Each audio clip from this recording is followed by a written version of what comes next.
Good day, all. Cheryl here at Nature Within.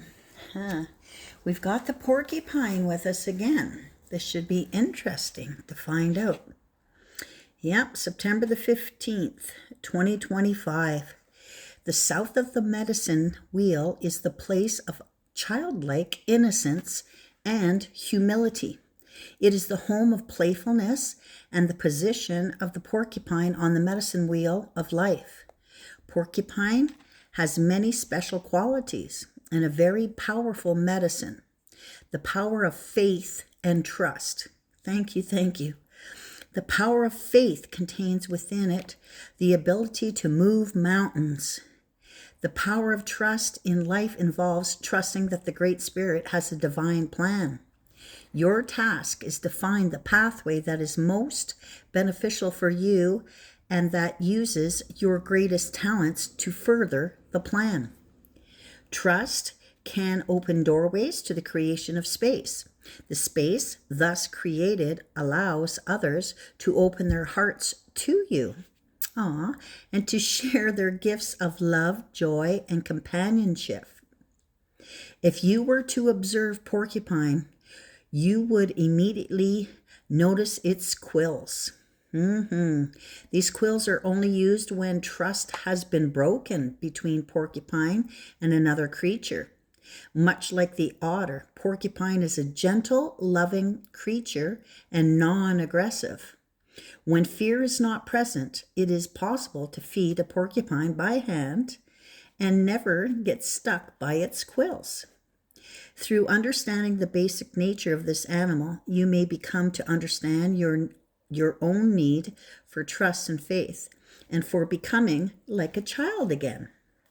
In today's society, this is a needed reminder to honor the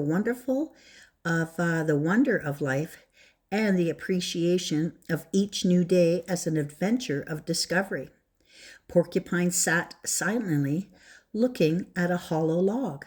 She wondered if it was a playhouse that nature had created just for her. Porcupine envisioned all the things she could do with the log. She could climb on top and make the log roll from side to side.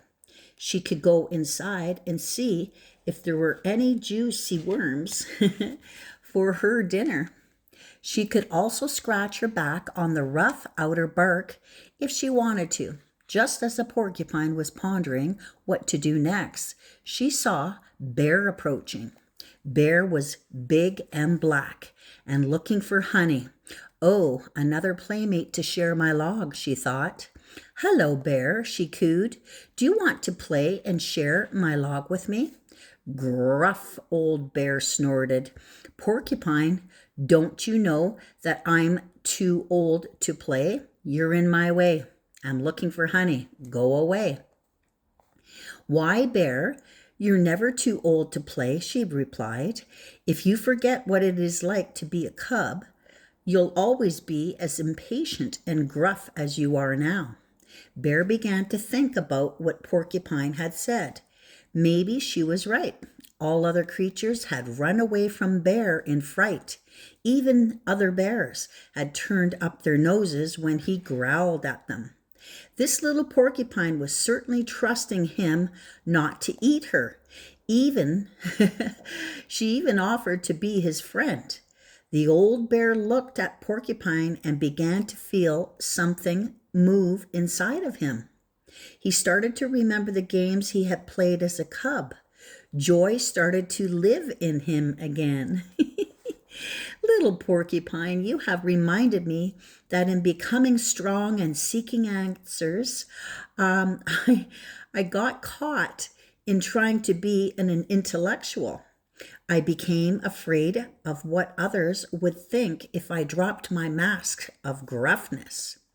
I was afraid they wouldn't take me seriously anymore. You have taught me that in being a fuddy-duddy, I was causing others not to care for me. Thank you. I'd love to play with this old log. And so it was. The bear became childlike again and learned the innocence of the porcupine. In choosing this porcupine, you have given yourself a gentle reminder not to get caught in the chaos, right? Of the adult world where fear, greed, and suffering are a commonplace. The medicine in this card is that of relief from seriousness and severity. Open your heart to those things that you can give you joy and like a child as well. Remember the preciousness of fantasy and imagination and the making of some game or toy from nothing but scraps. Honor the playfulness of spirit that lets everyone win. Porcupine, remind me of innocence again, with every man a brother and each woman a friend. Take care all and keep nature within.